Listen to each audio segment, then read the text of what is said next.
কল্পনা করুন এক সেনাবাহিনীর কথা, যেখানে বিপুল সংখ্যক সৈন্য ছুটি নিয়ে বাড়ি গেছে, কিন্তু তারা আর ফিরছে না।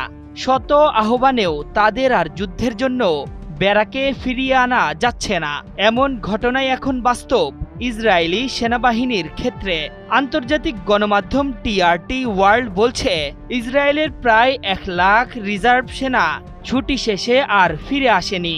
বাইরে অপরাজেয় ভাবমূর্তি গড়ে তুললেও ইসরায়েলের সেনাবাহিনীর অবস্থান এখন বাইরে ফিটফাট, ভেতরে সদরঘাট অবস্থার মতো।